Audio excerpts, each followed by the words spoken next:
The sun had just dipped behind the hills when the drumming stopped. Silence spread across Umuokwe village like smoke. The kind of silence that pressed on your chest. Even the crickets dared not sing. Chika stood at the edge of the bush path, his legs trembling. The elders had warned them never to pass this way after sunset. But he laughed at such tales. He was not a child anymore. He stepped forward. The air turned cold. Strange, for a harmattan evening. A sudden wind rustled the trees, but not like normal wind.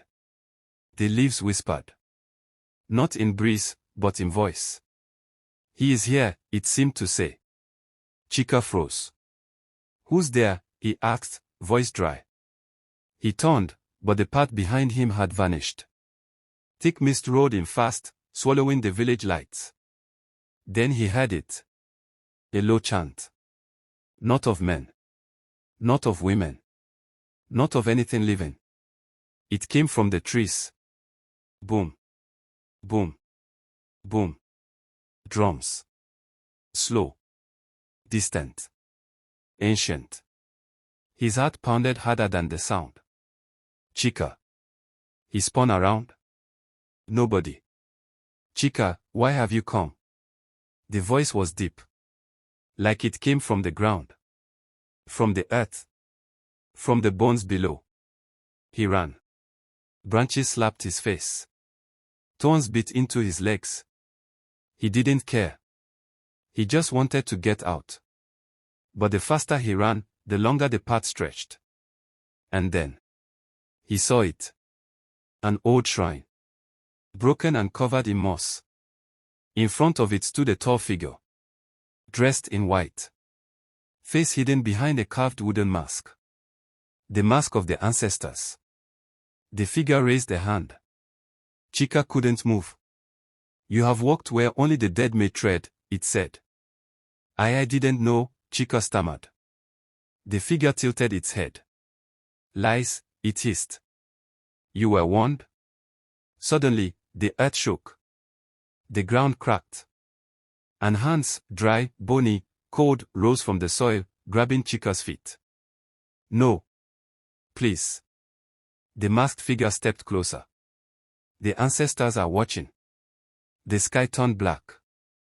Chika woke up on the floor of his hut. Sweat soaked his body. His legs ached.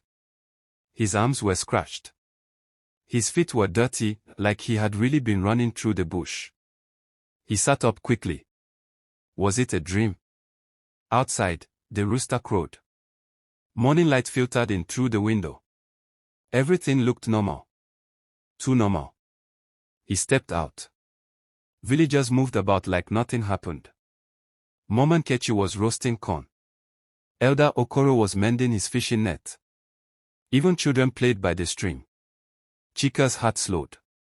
Maybe it really was just a bad dream. He laughed a little to himself. But as he walked past the village square, something stopped him. Everyone turned to look at him. Every single person. Their eyes were blank. Cold. Like they weren't seeing him, but something behind him. Then one child pointed. Mama, look, it followed him back. Chika turned. Nothing. But when he looked again, their eyes were no longer blank. They were wide. Full of fear. Of something unseen. He ran back home. That night, he didn't sleep. The drumming started again. Boom. Boom. Boom. He covered his ears. It was inside his head. Then he heard it again. You were warned? The ancestors are watching. His lamp went out. Darkness. The wind howled through his window. Then came a whisper, right by his ear. The path was not for your feet, Chika. He jumped up, heart racing. And then he saw them. Handprints. On the inside walls of his hut. Red. Dusty. Too many to count.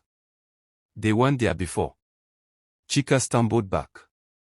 His foot hit something on the floor. A mask. The same wooden mask from the shrine. But this time, it was cracked down the middle. Chika didn't leave his hut for 2 days. The villagers avoided his compound. Even his mother sent food through the window, too afraid to speak to him. He had become a ghost among the living. Every night, the drums beat louder. Every night, the whispers grew clearer. He must return. He must pay. The ancestors do not forget. By the third night, he couldn't take it anymore. He picked up the cracked mask, wrapped it in a cloth, and walked to the shrine path. Alone. The moon was full, but it didn't shine. A thick cloud covered it like mourning cloth. As he neared the bush, the mist rose again. Cold. Heavy. And then, the drum started once more, deep, slow, and angry. Boom. Boom.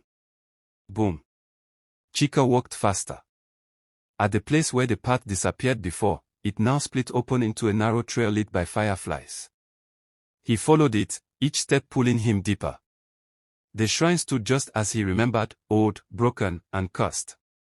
The masked figure was waiting. "You have returned," it said. "I brought the mask," Chika whispered. The figure didn't move. "You took what was never yours. You crossed where the dead sleep. The ancestors are watching, and they demand a sacrifice." Chika trembled. "Please. I didn't mean to." The ground rumbled. The shrine glowed red. Then a voice thundered. Not one, but many. Layered. Ancient. Heavy with sorrow. Only blood can close the gate. A vision flashed before his eyes. A younger boy, his cousin, Obi, had followed Chika that night. Chika never knew. But Obi had entered the path after him, and never returned. Chika fell to his knees. He remembered the search party. How they found Obi's shoe near the bush. How the elders said nothing could be done. That the spirits had taken their own. Obi's blood opened the gate. Now it demanded another. The masked figure raised its hand. Chika screamed, "Take me." The air stilled. The fire died. The mist circled him like arms. "You offer yourself?" The voices asked. "I do." The ground opened beneath him. And he was gone. The wind stopped. The shrine crumbled into dust. And the drums fell silent, for the first time in years. Silence lay over Umuokwe the next morning, as if the earth itself held its breath. Villagers peered from behind doors. Mothers clutched their children. Even the wind stilled, reluctant to stir. They found Chika's hut empty. The cracked mask lay by the door, its shattered half stained red. Elder Okoro stepped forward. He bent, picked up the mask, and felt its weight. Cold. Unsettling. "May the gods have mercy," he whispered. Days passed. No drumming. No whispers. No mist. At last, the village dared to breathe again. But peace was brittle. One night, as a new moon rose, the sky shimmered with pale light. Far off, Chika's scream echoed, thin, distant, endless. Villagers froze, blood running cold. The sound came again, closer this time. A shape appeared at the edge of the clearing, a tall figure in white, mask intact, eyes glowing behind the wood. They did not run. The figure raised a hand, and in its palm lay something small, warm, and beating. A child's heart. Obi's heart. The villagers gasped.